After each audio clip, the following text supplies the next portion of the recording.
Welcome to the Conscious Living Podcast, conversations to educate, empower, and enlighten our world. An uplifting and inspiring series of conversations and talks with your host, Jackie Woodside. We are educating minds, empowering lives, and enlightening souls to create a world where love prevails. In this engaging podcast, we deliver exciting, positive, transformative talks and teachings designed to elevate your life. Now, let's join our host, Jackie Woodside, for this week's session. Hello, everybody. Welcome again to the Conscious Living Podcast. I'm Jackie Woodside, the founder and the host of this show. And I'm just so grateful that there's people out there that are listening to this show. We just recently became the #1 podcast in the conscious living space on Spotify and Apple. So always remember, when you're here listening to us, getting fed by these empowering messages, to give us a like, make sure you subscribe, because the more people leave a comment, the more people that are engaging with the podcast, the more people will find it through the algorithm world that we live in. So thank you for being one of those people that cares about living consciously and creating a more conscious world. Today, I'm here with an extraordinary author and holistic empowerment coach, Karen Rudolf, who I met just recently, and I'm so excited about our budding collaboration and friendship. We're going to get a chance to meet down in Florida in May when I do my world premiere for the Your Money Vibes film. Karen is an author, a speaker, and a coach. She has been featured at the United Nations on all kinds of networks. And her specialty is to really understand, with a nursing background, to really understand the holistic nature of the human being and how living life consciously is a central component to living an empowered life. And I'm so looking forward, Karen, to spending time with you today, diving into this subject. Welcome to the Conscious Living Podcast. Do you mind Thank, saying a little bit more about yourself so our listeners can get to know you? thank you, Jackie. Oh my gosh. I started out as a people pleaser and I started out with feeling I was never enough. So I had to learn how to I had to learn to consciously live my life. Having daughters, I was committed that I was going to be different and change a lot of the inherited conversations that we got. So just sort of through osmosis, I became very conscious. I was very curious. And I started studying quantum physics, neuroscience, and all sorts of psychology and all sorts of other venues to get to the holistic, the mind, body, spirit consciousness of Mhm. living. And I'm so grateful I did. So, I love that. You said something really important there, Karen, that I think a lot of our listeners can relate to. You said, I started off as a people pleaser, and yeah, I realized that I wanted to grow beyond that. yeah. And I think that's something worth unpacking. Let's talk a little bit, if you don't mind sharing your perspective. Yeah. How is it that being a people pleaser is really a roadblock to living life consciously? A great word, roadblock. It is a roadblock because Yeah, it's a barrier, right, to being it's able to engage in life consciously. it really is because I really thought it was great. And back when I was younger, before 20, I was like, I thought the whole world was going to love Karen. And I was like, why not? I mean, I would think I was lovable. And I realized that not everybody's going to love me today, and that's okay. I had to grow into that one as well. But more so, being a middle child, I felt the need, like, look at me. It was like my little brother got a lot of the attention from my parents, and more so my mom. And my older sister was like the apple of firstborn kind of thing. And there I was in the middle. I just always felt sandwiched in and not enough. And yeah, I was the sickly child, and because I was called sickly, that put a stigma on me. So here I am, a people pleaser, now stigmatized, as well as feeling like I was never enough. And no matter what I did, it was just never enough. So I compensated with pleasing, and plus my mother was a people pleaser.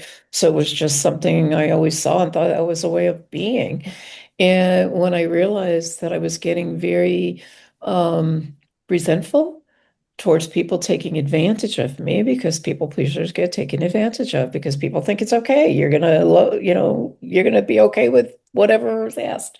And I started really getting to a point where I started learning my boundaries. And I want to say that I just had a vision of myself in my 20s. I used to disco dance. I love dancing. I used to disco dance. And I remember going to people invited me to go with them. And I was like, oh, all my friends, these girls they want me to go dancing with them. And this is great. And I lived up in the north where it was cold and we had winter coats on. And all of a sudden, the next thing I know, they're running to the dance floor and I felt like a coat tree. Here, Karen. And I remember just going like this and dumping their coats on the floor and walking out. And I said, never again. So that was the beginning Wow. of it. And I didn't care what anybody thought at that point. Yeah. And I was like in my 20s, and I was like, I don't even know what inspired me to do that. But I just felt like I'm not going to be anybody's, you know, and I was a doormat. I did not know how to be anything else. Wow. And the resentment just kept growing and growing and growing until I said I got sick and tired of being sick and tired. Wow. Yeah, Powerful story, and I think a lot of people can relate to it because people pleasing is one of the ego defense mechanisms, one of the defense mechanisms that the ego will put in place. exactly. And one of the other things you said that I want to pick up on was the sense of not being enough, not being good enough, not being lovable. And that wasn't unique to you. I know you know this. It wasn't unique to you. It wasn't unique to being a middle child or having health issues. It really is like that's what your ego hooked it on, attached it to. Exactly. But that whole sense of not being enough, not being good enough, not being lovable, not being approved of is the ploy of the ego.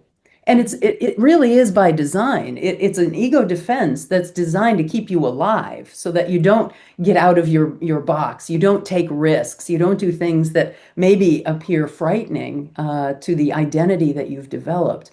It's a very common human experience. But what Absolutely. keeps people from being able to live consciously when you're being lived by the ego, you obviously don't have any capacity to open up to the truth of who you are.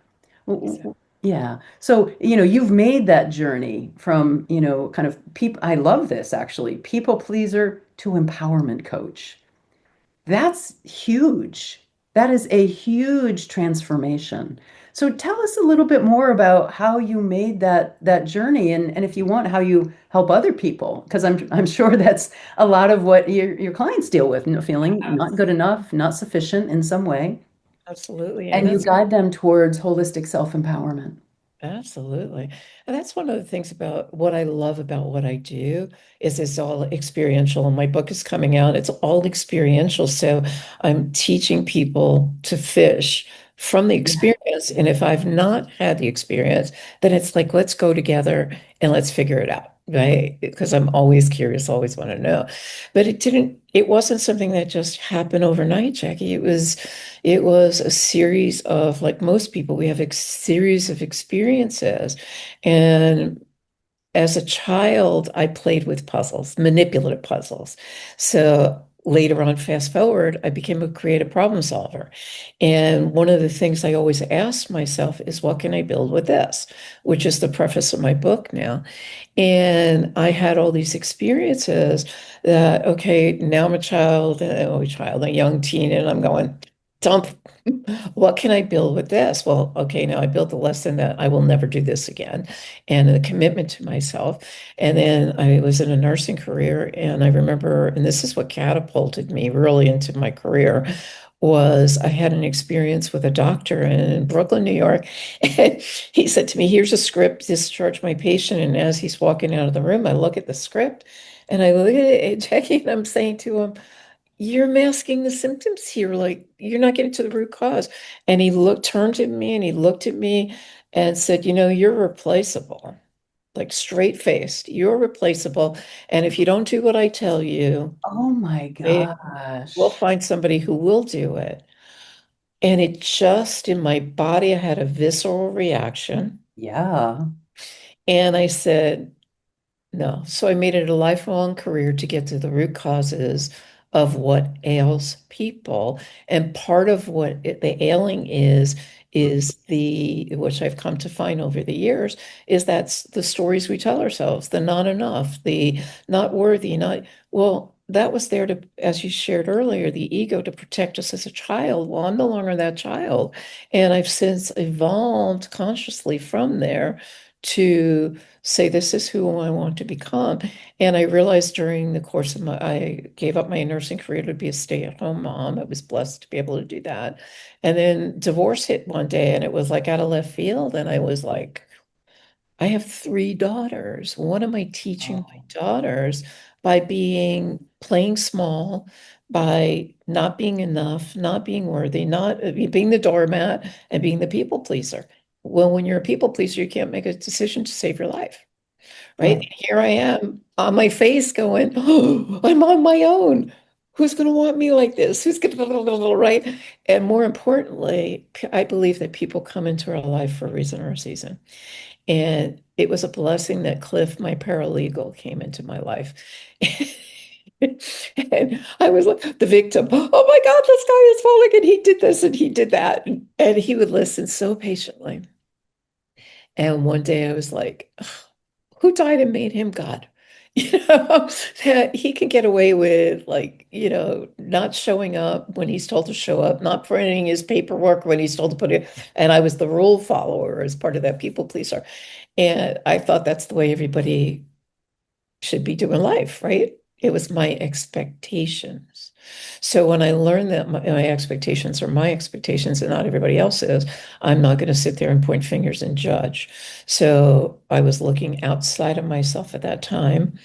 And I took on, okay, what can I do with this? What can I build with this? Well, let me study world religion, and maybe that will give me some clues. And I literally dove into world religions, and the one common thread in world religion was compassion.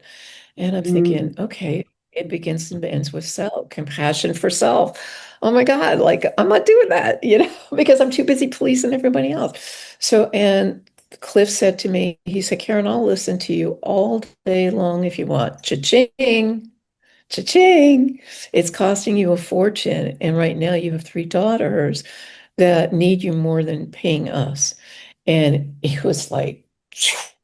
And at that point, he said to me, the judge is going to decide your future if you don't learn to open your mouth and create what you want and need. Best thing wow. anybody in my life could have ever said to me. Was he working? You So said a paralegal. Was he working with you around your divorce? he was working with me around my divorce. Okay, okay. I And missed that step. yeah, sorry. Yeah, he was my paralegal for my divorce. Okay. And yeah, amazing gentleman. And it was just, like I said, people come into your life for a reason or season. You choose to listen or you don't. And I was always one of those people that always looked at life as a sign or a symbol. It was always coming through, messages were always coming through for me. And I thought, okay, he was brought into my life for this reason. And I promised myself I would never, ever, ever, after hearing him, ever be out of communication again. So I delved into communication courses because in school they teach you, your nouns and your pronouns and, how to create a sentence. But to communicate with people, we didn't learn that in school. So I delved into it, and it was one of the best things I could have done for myself.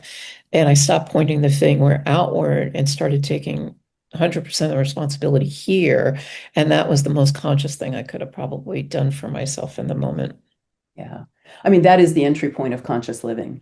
When, Yeah. when you're unconscious, you do exactly as you just described. You're the victim of everything. The way your life is always somebody else's fault, or you're at effect of what other people are doing. And yeah, I mean, so that experience of going through divorce and working with that paralegal who was so patient, but then gave you a very powerful message, sounds like was the beginning of a real awakening for you, that if you kept externalizing your discomfort, I mean, that's what people do. That's what the ego does. You don't want to feel discomfort, so you project it outwards rather than take responsibility for how you think, how you feel, what decisions you're making. And that was, I mean, a huge turning point for you to be able to start taking responsibility for the way your life was. Yeah. Yeah, it was. And being a parent, and realizing that I'm their first teacher, I'm their first mentor. What am I teaching them? What did my mother teach me? And I thought, whoa, okay. I mean, she loved me. I'm sure she did. She did the best she could, which was she had. So I'm not going to sit there and point fingers at her. But at the same time, so many people do because they haven't learned to grow up as they want or grow into consciousness as it is, Yeah. where they can really it was the most powerful turning point in my life, and my life has always been so much more joyful and better since that point. So You're an empowerment coach, holistic empowerment coach. I love that. And I do see like conscious living life consciously and living an empowered life as being, if you will, two sides to the same coin. How do absolutely. you see that correlation between self-empowerment and conscious living? Um, again, God, I can take this in so many different directions. Yeah, After wherever you want to go with it. after my divorce, I get downloads, and I remember getting a download. I said, I want to write a book. I had no idea what that looked like. I had no idea what I was going to write about. My divorce being a people pleaded, I'm not ready for that one kind of thing. And what came through to me was spiraling up. And in a life of conscious living, it's a spiral. It becomes a spiral. Most people think about life as if I say spiral to them, they start thinking spiraling downward. And I thought, no, it's about expansion and it's about embodiment. And when I started thinking about that, it was like, what can I do with that? And then how might I create a life that's going to be empowering, where I'm not just empowering myself, empowering my children who were still young at the time, and then empowering people out there in the world. I had no idea what that looked like. And so consciousness and empowerment, I know they go hand in hand. Embodiment for me is after the consciousness. Consciousness goes on and on and on. It will never end. The more awareness we get, the more we get to step into the identity and embody it. Embodiment to me is like I always thought of Joseph in the amazing coat. And I think of it as a quilt work patch. I saw the play, I'm probably thinking in those terms. But I remember thinking, everything had to be perfect first. I can't do this until it's all in order and whatnot. And then I think of the coat and I'm thinking, you know what? If I keep darning that coat, it's going to expand its colors and its beauty and its magical qualities. So if it doesn't fit, or if it doesn't, I could always take it off and darn another one. It doesn't have to look a certain way. When I'm embodying who I'm becoming on the journey, and it's a journey, and the journey is where the excitement is. I mean, to Right. me, that's where Right. I'm living life. I'm exciting. I'm meeting the most amazing people. I was called out to LA last week to support a friend of mine. I had no idea what I was getting into, but I learned to say yes. Yeah. And I think that was the second most empowering thing I could do. I was doing 6 hours of carpooling back in the day. I had no consciousness other than the road. Right. Three schools, 6 hours of carpooling. And I did a lot of audiobooks. And most of the books I was doing was a lot of personal growth and development books back in the day because I thought something was wrong with me, right? Coming from the people pleaser and such.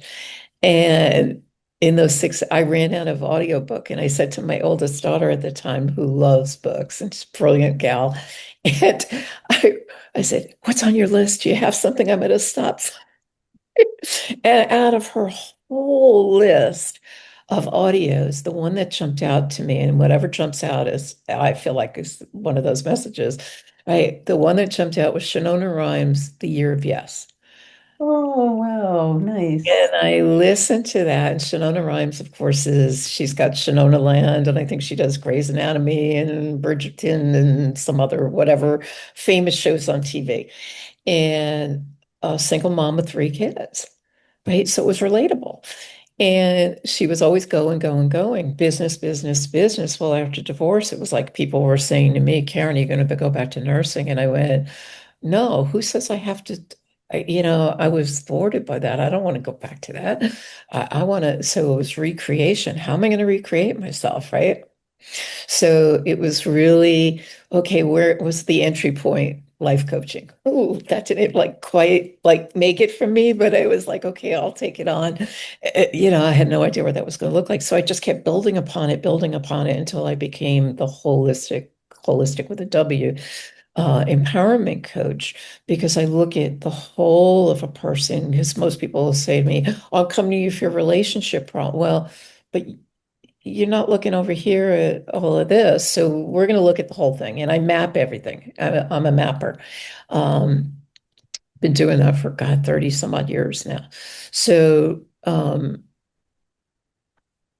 I love I was going into this whole thing. It was I get excited about it, as you can tell. I'm really Yeah. So we're talking about the kind of the bridge, the two sides of the coin of conscious living and empowerment. And yeah. I love the stuff that you're saying about it, that you don't just kind of solve the thing, you don't solve the relationship or solve the money or solve the career. You look at it, well, you and I are very similar in this way. I say I'm a root cause coach. Yeah, thanks. Because consciousness is the root cause of whatever is ailing you, and it will show up in every area of your life. You've mentioned a couple times about your book that's coming out, and you haven't said the title of it or anything about it. So tell us a little bit about your book, and then we'll wrap up. Yeah, so the title of the book is called Spiraling Up, Command Your Light. And what can I build with this is the tagline. Oh And yeah. yeah, so I'm really excited about it. It's coming out April 14th, the hardback, and the softback will be out on Amazon. I created a new school community, the new paradigm of leadership, which will host a lot of which will host a lot of the concepts of the shifting and taking each one of the